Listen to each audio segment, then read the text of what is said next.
এই যে শোনেন, ইন্ডিয়ান মহিলা মাথারে কি বলে। জঙ্গি পতাকায় ছেয়েছে বাংলাদেশ। রাজপথ থেকে পাড়ার গলির দখল নিয়েছে আরবি কালেমা। তবে কি জঙ্গিদের কবজায় বাংলাদেশ? সহ্য না করে পারা যায় কও তোমরা একটু, হ্যাঁ? আমাদের বাংলাদেশে এই কালেমার পতাকা উড়বে নাকি ইরানি পতাকা উড়বে না কিংবা ফিলিস্তিনের পতাকা উড়বে, তা তোমার বাবার কি? হ্যাঁ, তুমি যে এই যে বুকখান আগলা করে দিয়ে এই সারা দুনিয়ার মানুষকে এই যে সংবাদ প্রচার করে শোনাচ্ছ, উস্কানিমূলক সংবাদ, তা আমরা কি একবারও কইছি যে তুমি তোমার এই যে দুধ বাইর করে দিয়ে, সরি, এই তোমার এই বুক বাইর করে দিয়ে এই যে সংবাদ করতেছ কিসের জন্য?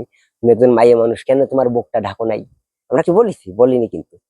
আর তোমাকে বাংলাদেশ নিয়ে কত চুলকানি কিসের জন্য? হ্যাঁ, তোমাকে যদি অতিরিক্ত খাউজানি চুলকানি ফাসলা যদি শুরু হয়ে থাকে, সমস্যা নেই মনি, চলে আসে এফার বাংলায়।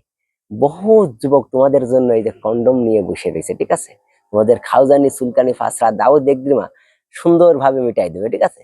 আর আরেকটা কথা কই তোমারে, শোনো, পতাকা তো শুধুমাত্র বাংলাদেশের এই আনাচে কানাচে দেখতে পাচ্ছ, যখনই তোমার এই যে ভারতবর্ষের বিভিন্ন জায়গায় কালেমার পতাকা পথ পথ করে উঠবে না, তখন কিন্তু মজাটা টের পাবা যে আসলে কি হচ্ছে ঘটনাটা।